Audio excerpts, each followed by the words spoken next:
ملکہ زبیدہ جو ہے یہ ہارون الرشید کی بیوی ہے، لیکن اتنی صالحہ تھی کہ جب ہارون الرشید نے چاہا کہ میں اس سے نکاح کروں تو اس نے کہا کہ میں اپنی مرضی کا حق مہر لوں گی۔ تو اس نے کہا کہ ٹھیک ہے، بادشاہوں کے لیے کیا مشکل ہوتا ہے حق مہر ادا کرنا۔ تو اس نے کہا کیا حق مہر لوگی؟ کہا بغداد سے نہر نکالو اور عرفات تک پہنچاؤ، یہ میرا حق مہر ہوگا۔ اور یہ بڑا مشکل کام تھا، اور اس کے لیے اس زمانے میں جو ہے وہ کتنے پیسے خرچ آئے، اور وہ نہر نکالی گئی۔ اور جب وہ نہر جاری ہو گئی تو جو خادم تھے انہوں نے آ کے حساب پیش کیا ملکہ کو کہ یہ اس کا حساب ہے، اتنے پیسے خرچ آئے ہیں۔ تو نہر کے کنارے جب وہ دورہ کرنے گئی، دیکھنے گئی، تو انہوں نے حساب پیش کیا، تو اس نے کاغذ پھاڑ کر کے نہر کے اندر پھینک کر کے کہا ترکنا الحساب الی یوم الحساب، ہم اس کا حساب یوم حساب پہ چھوڑتے ہیں۔ تو وہ نہر پھر جب تک یہ جدید ذرائع نہیں آئے تھے تو حاجیوں کے لیے سیرابی کا باعث بنتی رہی، اور نہر زبیدہ کے آج بھی اثرات جو ہے وہ میدان عرفات کے اندر دیکھے جا سکتے ہیں۔ تو یہ بغداد سے چلتی تھی نہر اور مکہ المکرمہ تک پہنچتی تھی، اور یہ حق مہر تھا زبیدہ خاتون کا۔ اور یہ زبیدہ خاتون جو انتہائی نیک اور صالحہ خاتون تھی، یہ حضرت بہلول دانا کو ڈھونڈتی رہتی کہ ان سے کوئی دعا مل جائے، کیونکہ یہ مجاذیب میں سے تھے۔ مجذوب وہ ہوتا ہے کہ تجلیات کے وفود سے جس کا شیشہ عقل ٹوٹ جائے، اور وہ جو کہہ دے اللہ وہ کر دے۔ فرمایا صحیح حدیث میں ہے رب اشعث اخبر مدفوع بالابواب لو اقسم علی اللہ لابر، بہت سارے لوگ ان کے کپڑے پھٹے ہوئے، حالات پرا گندہ، بال بکھرے ہوئے، لیکن فرمایا انہیں کہیں چھیڑ نہ بیٹھنا، اللہ کے نام پہ وہ قسم ڈال دیں تو اللہ فوری پوری کر دیتا ہے۔ تو یہ اسی قبیلے کا فرد تھا بہلول دادا۔ ایک دن زبیدہ گزر رہی ہے دجلہ کے کنارے پہ، تو بہلول مٹی کے گروندے اپنے ہاتھوں اپنے پاؤں پہ بناتا ہے اور گرا دیتا ہے۔ یہ کبھی آپ نے بچپن میں منظر دیکھا، وہ گلی میں ریت پھینک جائے تو بچے جو ہے وہ پاؤں کے اوپر گروندے بنا دیتے ہیں اور پھر ان کو ہولے سے پاؤں نکال لیتے ہیں، پھر جب کھیل ختم ہو تو گرا دیتے ہیں۔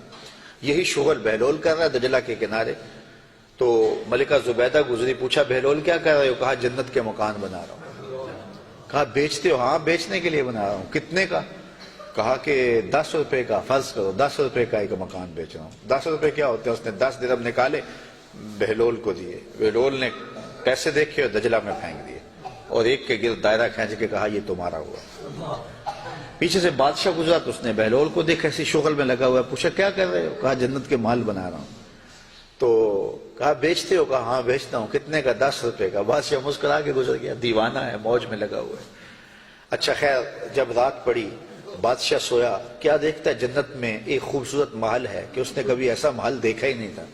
شوق ہوا کہ اس کو اندر دیکھے، کیونکہ وہ بادشاہوں کی خواہش ہوتی ہے۔ تو جب آگے بڑھا تو لکھا تھا ملکہ زبیدہ، اشتیاق اور بڑھا۔ تو پھر آگے بڑھنے لگا، دربان نے روک دیا، کہا یہ میری بیوی کا ہے۔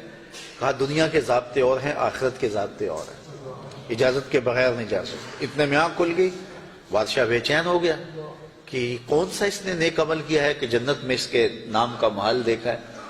تو اس نے ملکہ کو بیدار کیا اور کہا کہ کیا ماجرا ہے کہ میں نے یہ خواب دیکھا؟ اس نے کہا میں نے تو کوئی خاص عمل نہیں کیا، وہی معمول کی عبادتیں ہیں، وہی نیکیاں ہیں۔ ہاں یاد پڑا، آج میں گزر رہی تھی راستے میں دجلہ کے کنارے، بہلول بیٹھا تھا اور وہ محل تعمیر کر رہا تھا، وہ گروندے، اور کہہ رہا تھا یہ جنت کے محل ہیں۔ تو میں نے کہا کہ ٹھیک ہے، اپنی موج میں ہے، تو ایک میں نے اس سے خرید لیا تھا۔ بادشاہ سر پکڑ کے بیٹھ گیا، وہ تو مجھے بھی کہتا تھا، اور میں دیوانے کی بھیڑ سمجھا اور آگے گزر گیا۔ اگلے دن بادشاہ قصدن گزرا، ہارون الرشید قصدن گزرا، اور دل میں تھا کہ آج بہلول اسی شغل میں دوبارہ مل جائے تو کیا اچھا ہو۔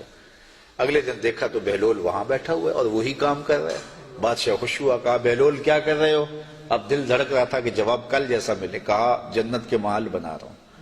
بادشاہ کے دل کو تسلی ہوئی، کہا بیچتے ہو؟ کہا ہاں بیچنے کے لیے بنا رہا ہوں۔ کہا کتنے کا؟ کہا آدھی حکومت لگے گی۔